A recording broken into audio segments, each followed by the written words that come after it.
Hey guys, happy Easter, you guys. Today's the day Jesus rose from the dead. For on the third day, he was crucified. So today's a very good day. So today we're reading Numbers chapter 10, 11, 12.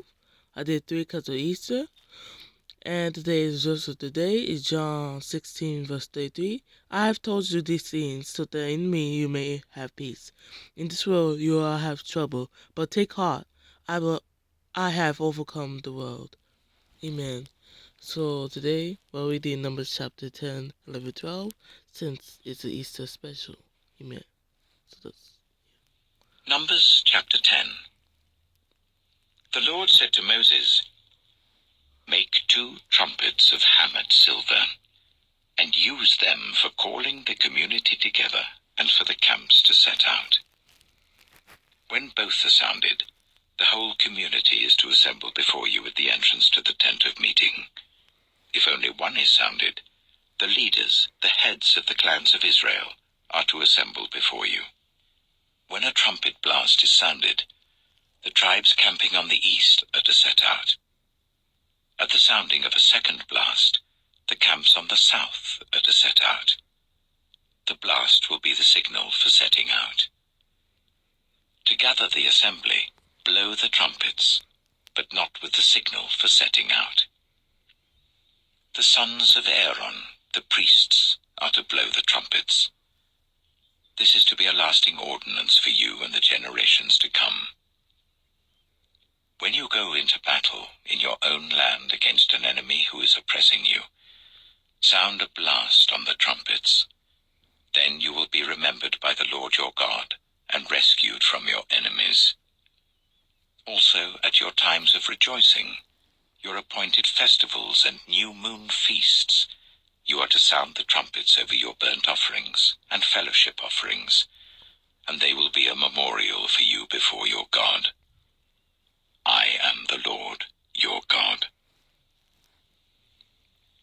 On the 20th day of the 2nd month of the 2nd year, the cloud lifted from above the tabernacle of the covenant law. Then the Israelites set out from the desert of Sinai and traveled from place to place until the cloud came to rest in the desert of Paran. They set out this first time at the Lord's command through Moses. The divisions of the camp of Judah went first, under their standard. Nachshon, son of Amminadab, was in command. Nathanael, son of Zuar, was over the division of the tribe of Issachar, and Eliab, son of Helon, was over the division of the tribe of Zebulun. Then the tabernacle was taken down, and the Gershonites and Merarites who carried it set out. The divisions of the camp of Reuben went next under their standard. Elizur, son of Shedeur, was in command. Shelumiel, son of Zurishaddai, was over the division of the tribe of Simeon, and Eliasaph, son of Duel, was over the division of the tribe of Gad. Then the Kohathites set out carrying the holy things. The tabernacle was to be set up before they arrived. The divisions of the camp of Ephraim went next under their standard. Elishama, son of Ammihud, was in command. Gamaliel, son of Pedazur, was over the division of the tribe of Manasseh, and Abidah, son of Gideoni, was over the division of the tribe of Benjamin.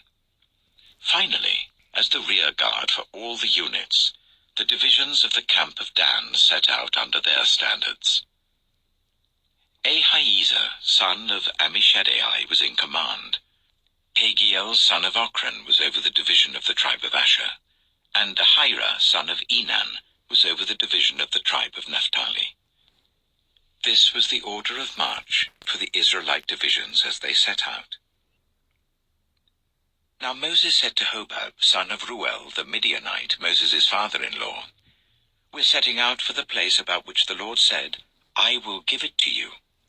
Come with us, and we will treat you well, for the Lord has promised good things to Israel." He answered, "No, I will not go. I am going back to my own land and my own people." But Moses said, "Please do not leave us. You know where we should camp in the wilderness, and you can be our eyes. If you come with us, we will share with you whatever good things the Lord gives us." So they set out from the mountain of the Lord and traveled for 3 days. The ark of the covenant of the Lord went before them during those 3 days to find them a place to rest. The cloud of the Lord was over them by day when they set out from the camp. Whenever the ark set out, Moses said, "Rise up, Lord. May your enemies be scattered. May your foes flee before you." Whenever it came to rest, he said, "Return, Lord, to the countless thousands of Israel." Amen. So we just read Numbers chapter 10, and now we're going to read Numbers chapter 11. Numbers chapter 11. Now the people complained about their hardships in the hearing of the Lord. And when he heard them, his anger was aroused. Then fire from the Lord burned among them and consumed some of the outskirts of the camp. When the people cried out to Moses, he prayed to the Lord, and the fire died down. So that place was called Taberah, because fire from the Lord had burned among them. The rabble with them began to crave other food. And again the Israelites started wailing and said, "If only we had meat to eat. We remember the fish we ate in Egypt at no cost, also the cucumbers, melons, leeks, onions, and garlic. But now we have lost our appetite. We never see anything but this manna." The manna was like coriander seed and looked like resin. The people went around gathering it and then ground it in a hand mill or crushed it in a mortar. They cooked it in a pot or made it into loaves, and it tasted like something made with olive oil. When the dew settled on the camp at night, the manna also came down. Moses heard the people of every family wailing at the entrance to their tents. The Lord became exceedingly angry, and Moses was troubled. He asked the Lord, "Why have you brought this trouble on your servant? What have I done to displease you, that you put the burden of all these people on me? Did I conceive all these people? Did I give them birth? Why do you tell me to carry them in my arms as a nurse carries an infant to the land you promised on oath to their ancestors? Where can I get meat for all these people? They keep wailing to me, 'Give us meat to eat.' I cannot carry all these people by myself. The burden is too heavy for me. If this is how you are going to treat me, please go ahead and kill me right now, if I have found favor in your eyes, and do not let me face my own ruin." The Lord said to Moses, "Bring me 70 of Israel's elders who are known to you as leaders and officials among the people. Make them come to the tent of meeting, that they may stand there with you. I will come down and speak with you there, and I will take some of the power of the Spirit that is on you and put it on them. They will share the burden of the people with you, so that you will not have to carry it alone. Tell the people, 'Consecrate yourselves in preparation for tomorrow, when you will eat meat.' The Lord heard you when you wailed, 'If only we had meat to eat. We were better off in Egypt.' Now the Lord will give you meat, and you will eat it. You will not eat it for just 1 day or 2 days or 5, 10, or 20 days, but for a whole month, until it comes out of your nostrils and you loathe it, because you have rejected the Lord who is among you, and have wailed before him, saying, 'Why did we ever leave Egypt?'" But Moses said, "Here I am among 600,000 men on foot, and you say, 'I will give them meat to eat for a whole month?' Would they have enough if flocks and herds were slaughtered for them? Would they have enough if all the fish in the sea were caught for them?" The Lord answered Moses, "Is the Lord's arm too short? Now you will see whether or not what I say will come true for you." So Moses went out and told the people what the Lord had said. He brought together 70 of their elders and made them stand round the tent. Then the Lord came down in the cloud and spoke with him. And he took some of the power of the Spirit that was on him, and put it on the 70 elders. When the Spirit rested on them, they prophesied, but did not do so again. However, 2 men, whose names were Eldad and Medad, had remained in the camp. They were listed among the elders, but did not go out to the tent. Yet the Spirit also rested on them, and they prophesied in the camp. A young man ran and told Moses, "Eldad and Medad are prophesying in the camp." Joshua, son of Nun, who had been Moses' assistant since youth, spoke up and said, "Moses, my lord, stop them." But Moses replied, "Are you jealous for my sake? I wish that all the Lord's people were prophets, and that the Lord would put his Spirit on them." Then Moses and the elders of Israel returned to the camp. Now a wind went out from the Lord and drove quail in from the sea. It scattered them up to 2 cubits deep all round the camp, as far as a day's walk in any direction. All that day and night and all the next day the people went out and gathered quail. No one gathered less than 10 homers. Then they spread them out all around the camp. But while the meat was still between their teeth and before it could be consumed, the anger of the Lord burned against the people, and he struck them with a severe plague. Therefore the place was named Kibroth Hattaavah, because there they buried the people who had craved other food. From Kibroth Hattaavah the people traveled to Hazeroth and stayed there. Amen. So that was Numbers chapter 11.